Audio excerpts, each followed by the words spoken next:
Jadi kalau tobat itu urusannya dengan dosa besar, kaitannya dengan dosa besar. Kalau istighfar itu kaitannya dengan dosa kecil.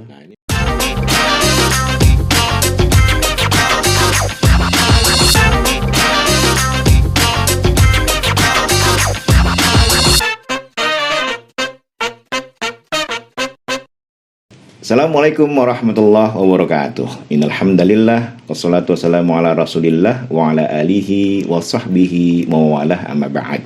Apa kabar sobat podcast? Senang sekali kami dapat kembali menjumpai Anda dalam program podcast Kemenak Tangsel edisi Ngobrol Santai Ramadan. Kali ini kita akan membahas tentang Ramadan, bulan taubat. Tentunya banyak dari kita sudah tahu bahwa Rasulullah SAW bersabda, "Man shoma Ramadhana imanan wa ihtisaban, ghufira lahu ma taqaddama min dzambihi." Barang siapa yang berpuasa di bulan Ramadan dengan ikhlas, maka insyaallah dosa-dosanya akan diampuni yang di masa lalu. Untuk itu, untuk lebih lanjut kita membahas masalah tersebut, telah hadir di studio kami penyuluh agama Islam Kantor Kementerian Agama Kota Tangerang Selatan untuk Kecamatan Setu, yaitu Bapak Ustadz Saiful Mujmal LCMA. Mari kita sapa beliau. Assalamualaikum Ustadz. Waalaikumsalam Kang Haji. Aduh, sehat Ustadz ya? Alhamdulillah. Khair. Ya. Puasa tapi tambah makmur ini, masya Allah. Alhamdulillah. Berkah Ramadan ini ya. Ramadan Mubarak. Mubarak. Baik Ustadz, ini kita ingin membahas topik yang mungkin sangat penting bagi kita sebagai umat Islam, yaitu bahwa bulan Ramadan adalah bulan taubat.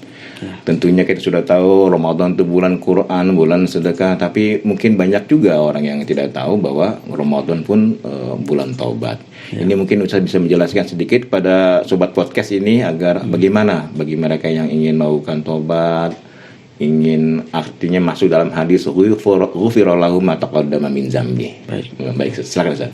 Baik, Assalamualaikum warahmatullahi wabarakatuh. Waalaikumsalam warahmatullahi. Alhamdulillah wassalatu wassalamu ala Rasulillah, amma ba'du. Sahabat podcast Kemenak Tangsel dimanapun Anda berada yang dimuliakan oleh Allah Subhanahu wa ta'ala.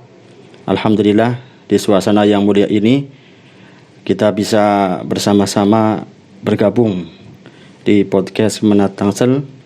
Hari ini kita akan membahas tentang Ramadan, bulan taubat.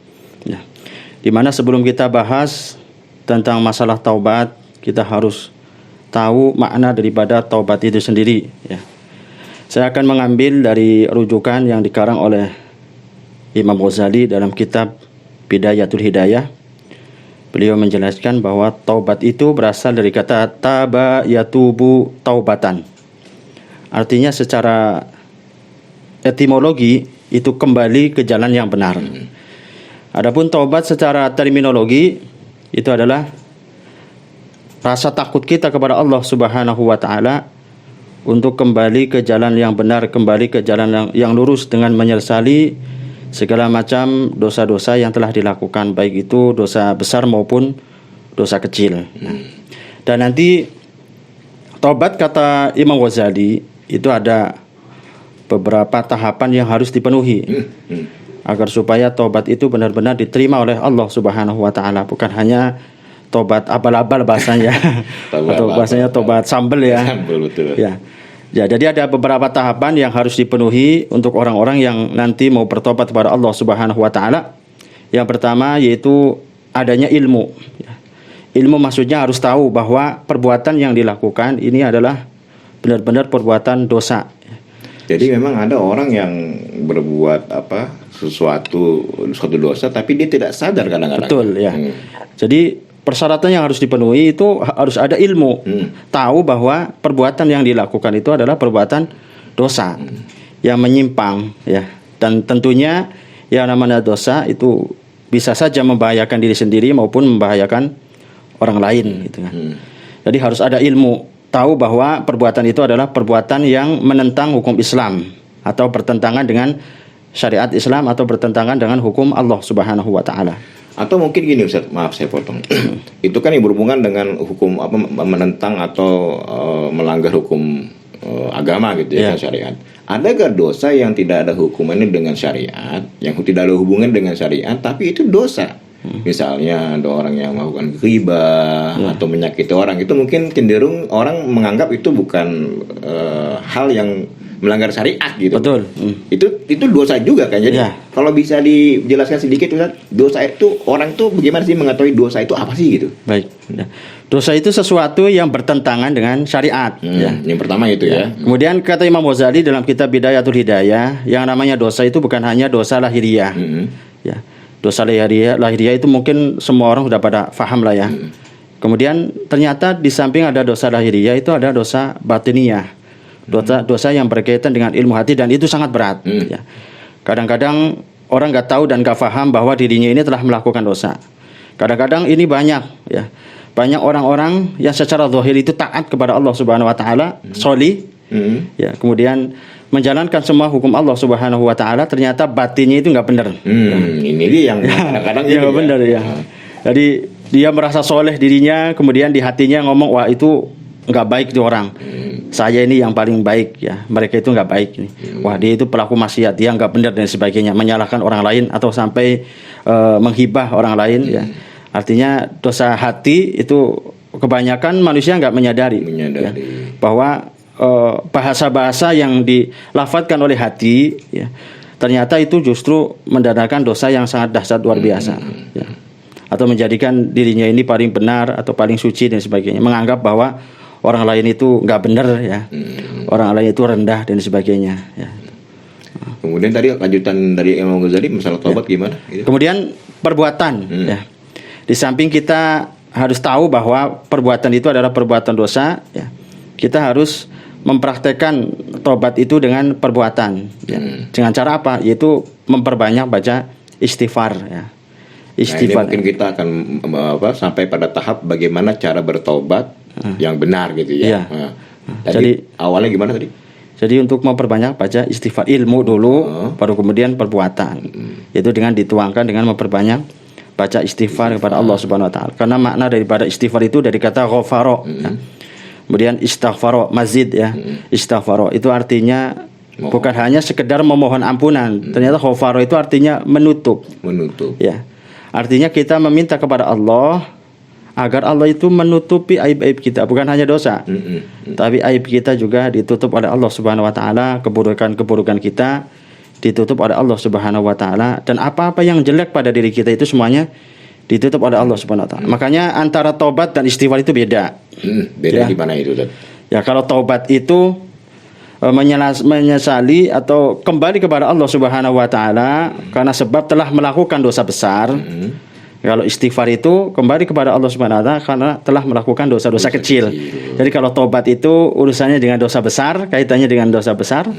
Kalau istighfar itu kaitannya dengan dosa kecil. Nah, ini mekanismenya gimana? Kalau istighfar mungkin orang sudah tahu dengan membanyak astagfirullahalazim, minimal itulah ya, atau dengan sayyidul istighfar. Kalau taubat ini ada gak tata cara yang dianjurkan oleh agama gitu, yang sesuai sunnah, cara orang untuk bertobat nasuha gitu? Ya, yang pertama ilmu, perbuatan, kemudian terakhir menyesal, ya, menyesali perbuatan-perbuatan yang dilakukan. Kemudian bertekad dengan sepenuh hati bahwa dia itu tidak akan pernah mengulangi dosa itu tadi, ya.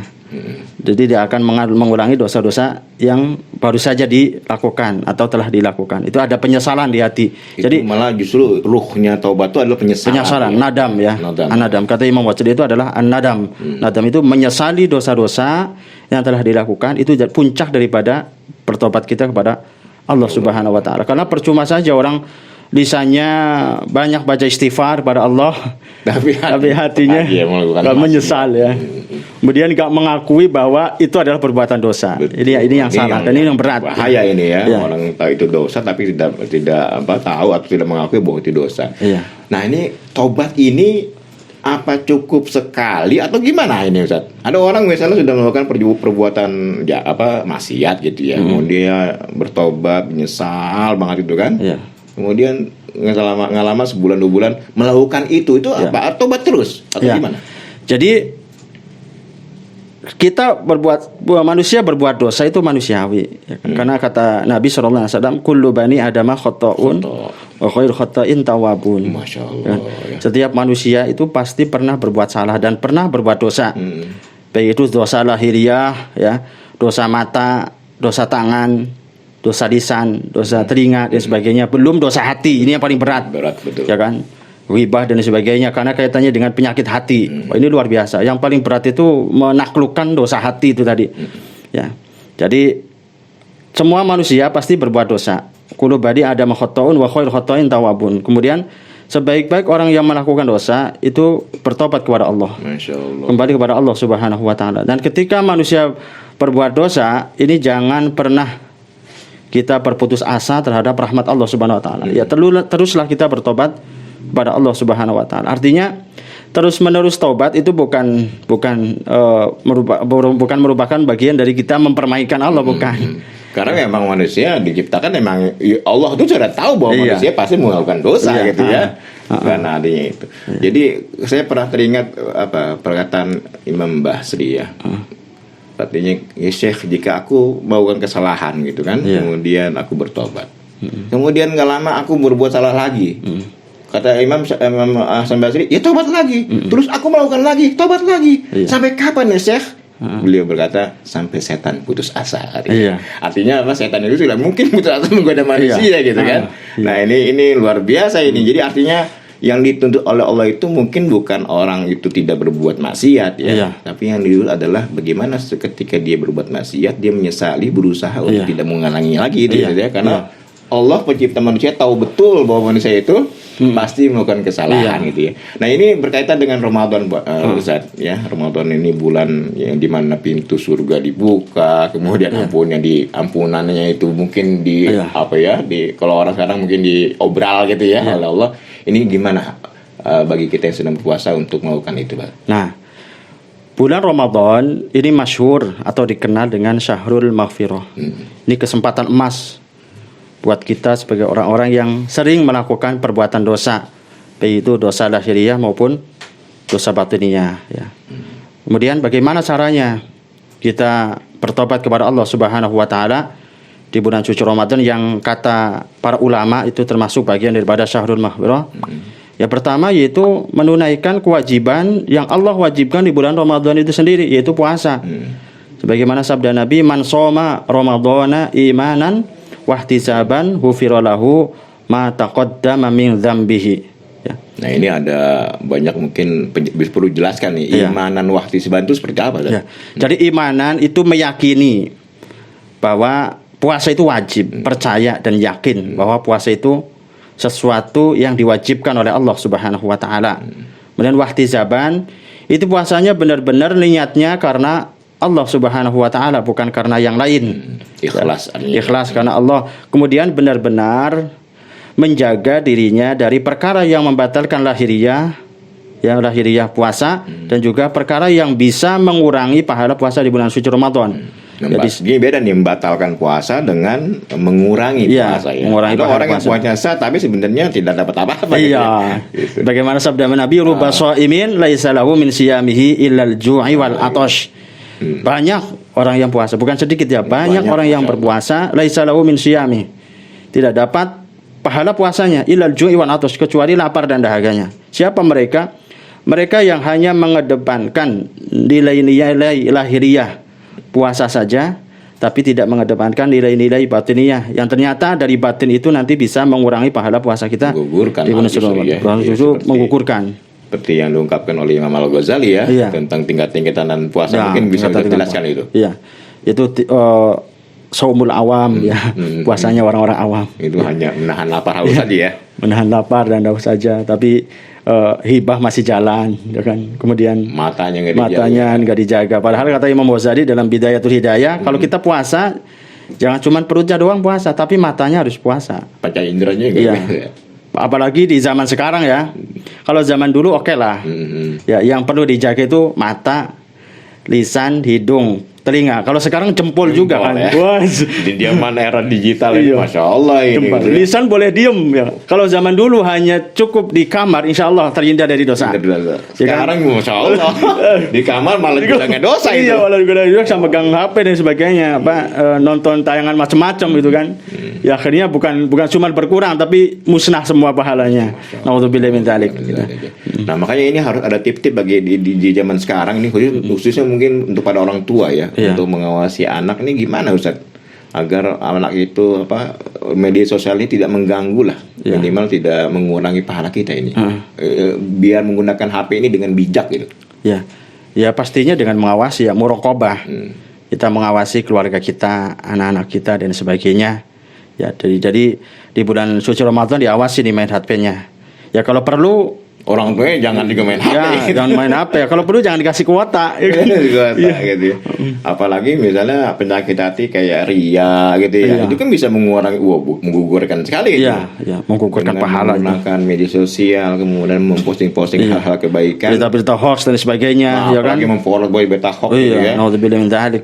Ini mengakibatkan nilai puasa kita tidak bermakna. Kemudian Ustaz, ini bagi mereka yang mungkin sebelum Ramadan pernah melakukan dosa besar atau yang dia bingung, saya ini ingin tobat, itu apa tip yang mungkin paling mudah yang bisa Ustadz sarankan kepada mereka yang ingin bertobat di bulan Ramadan ini?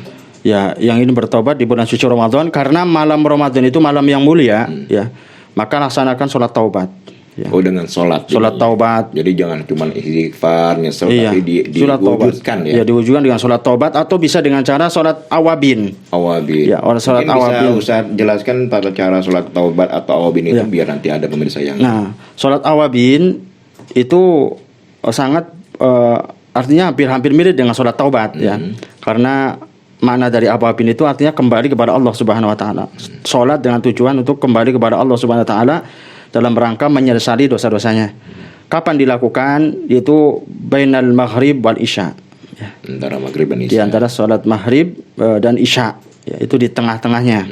Jadi selesai ba'diyah maghrib, kemudian sholat awabin. Berapa rakaat itu? 2 rakaat. Kemudian selesai sholat awabin baca istighfar sebanyak-banyaknya. Kalau perlu awabin iya, kemudian sholat taubat juga iya. Malam hari. Karena dalam sabda Nabi kan udah jelas. Ya, ada teksnya itu man soma, ada man qoma. Iya, betul. Ya, man qoma ramadhana imanan wa ihtisaban ghufira lahu ma taqaddama min dzambi. Makna daripada qoma ini enggak mesti salat ya. Artinya menghidupi malam ya. Jadi ihyaul lail, menghidupi malam bulan suci Ramadan, baik itu dengan zikrullah atau dengan salat. Mau itu salat hajat, salat taubat, malah lebih bagus ya kan. Apabila misalnya sebelum Ramadan ini pernah melakukan dosa-dosa besar, maka Ramadan ini waktu yang tepat ya untuk bertobat kepada Allah Subhanahu wa taala, bermunajat kepada Allah, malamnya salat tobat, menyesali perbuatan dosa-dosanya, banyak baca istighfar dan bertekad untuk tidak mengulangi dosa-dosa. Fa insyaallah dengan cara itu dosa-dosa kita diampuni oleh Allah Subhanahu wa taala. Amin. Kemudian selain tobat ini Pak ya, mungkin ada amal-amalan yang bisa menghapus dosa. Ya. Itu apa kira-kira yang bisa Ustaz jelaskan? Baik. Itu?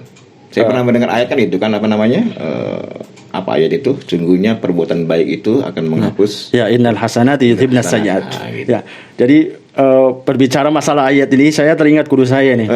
Syekh Ibnu Arabi ya, Syekh Ibnu Arabi bin Mahdi Idil Al-Hiki. Beliau ini dulu di mana sekolah? Di Maroko itu. Maroko, ya, ini luar biasa ini. Beliau ini setiap saya datang ke rumah, pasti yang disampaikan, ya mujmal innal hasanat yudhibnas sayyi'at. Beliau ini kasyaf, ya kan. Jadi umurnya itu wafat pas usia umur 98 tahun. Beliau baru wafat. Baru tahun 2019 baru wafat beliau. Jadi setiap kali saya silaturahim, innal hasanat yudhibnas sayyi'at. Sesungguhnya setiap kebaikan itu bisa melebur keburukan. Jadi al-hasanat di sini ada yang mengatakan bahwa sholat 5 waktu. Artinya secara tidak langsung beliau itu memberikan nasihat kepada saya, jangan pernah ninggalin sholat 5 waktu. Ya. Beliau itu mursyid saya, ya, mursyid thariqah saya. Sampai pas pulang ke Indonesia, telepon masih kenal suara saya. Masya Allah. Jadi biasanya beliau itu manggil Abu Jamil. Abu Jamil. Jadi ya Abu Jamil, kaifal hal. Ya. Jadi tiap kali telepon, assalamualaikum, ya Abu Jamil, pasti kenal suara saya. Nah itu pas dengar ayat ini, saya ingatnya guru saya itu. Jadi benar memang innal hasanat yudhibnas sayyi'at. Sesungguhnya setiap kebaikan, segala macam kebaikan itu bisa melebur keburukan. Kemudian ada sabda Nabi SAW, ya, dari Abu Hurairah radhiyallahu taala an. Ya, ada beberapa sahabat Nabi SAW ini silaturahim ke rumah Nabi SAW. Kemudian Nabi SAW memberikan nasihat, ya ashabi hal adulukum alal a'mal hal adulukum ala syai'in yamhullahu al-khataaya wa turfa'u lahu darajat. Maukah saya tunjukkan kepada kalian tentang amal-amal yang bisa melebur dosa-dosa dan melebur kesalahan? Kemudian para sahabat menjawab, bala ya Rasulullah, mau. Kemudian kata Nabi, faqala Rasulullah sallallahu alaihi wasallam, intidharu shalah ba'da shalah. Masyaallah. Intidharu shalah ba'da shalah itu cara kita untuk melebur dosa-dosa. Jadi menunggu waktu sholat setelah sholat ya. Iya. Jadi apa, ada ungkapan itu, hidup ini apapun yang kita lakukan itu sebenarnya hanya menunggu waktu sholat. Jadi kita kerja, kita piknik, kita jalan-jalan, itu dalam rangka menunggu waktu sholat. Iya. Begitu ya, Masya Allah. Betul.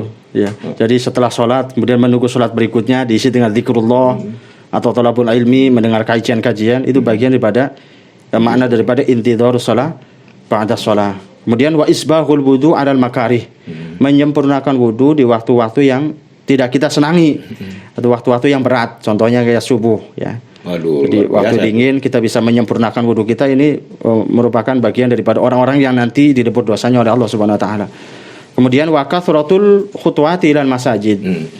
Orang yang memperbanyak langkahnya menuju masjid. Nah, apalagi di bulan suci Ramadan ya. Itu yang malah dalam satu hadis riwayat apa? Setiap langkahnya itu akan diampuni dosa. Iya, dosa-dosanya. Bahkan di kitab Taqdiul Qaul Hadits fi Syarhi Rubabil Hadis, itu satu langkah itu bisa melebur 10 keburukan dan bisa melipat gandakan 10 kebaikan. Masya Allah. Apalagi di bulan suci Ramadan. Lebih lagi ya. Iya, lebih lagi. Lipat ya. Iya, makanya Ramadan itu waktu yang sangat pas ya. Dan waktu yang sangat luar biasa. Itu begitu murahnya Allah pada hambanya gitu ya. Untuk menggunakan atau memanfaatkan waktu Ramadan ini dengan sebaik-baiknya. Kemudian ada lagi Ustaz yang amal-amalan yang bisa menghapus dosa itu tadi? Ya udah itu aja. Itu aja ya. Jadi tiga amalan itu. Tolong diulangi lagi nih lupanya ya. Ya, jadi yang pertama apa? Tadi intidharus shalah ba'da shalah. Menunggu waktu sholat. Iya, jadi orang rindu ingin suara azan itu ya. Iya. Orang sekarang kan orang dengar azan, kok azan lagi katanya. Ya. Jadi nunggu waktu sholatnya ini bukan nunggu dengan nonton TV, bukan ya, tiduran bukan, tapi zikir. Ya, dengan amal-amal baik, i'tikaf ya, menghadiri majelis ilmu ya, atau misalnya zikir dengan kalimat-kalimat thayyibah yang lain, atau dengan diskusi-diskusi yang baik gitu kan, masalah ilmu agama dan sebagainya. Kemudian wasbahul wudu 'alal makarih, menyempurnakan wudu di saat kondisi-kondisi yang tidak kita senangi ya, kondisi dingin dan sebagainya. Kemudian wa kathratul khutuwati ilal masajid, memperbanyak langkah menuju masjid ya, untuk sholat berjamaah, bukan numpang toilet bukan. Nah, ini tampaknya 3 hal ini bisa sangat kita lakukan di bulan Ramadan ya. Bisa, sangat bisa. Semoga dengan begitu justru nanti kita keluar dari Ramadan bagaikan bayi yang baru lahir Ustaz. Iya, kama waladatu ummuh ya. Masya Allah. Terakhir Ustaz, mungkin ada pesan-pesan untuk sobat podcast ini agar bisa mengisi Ramadan dengan baik.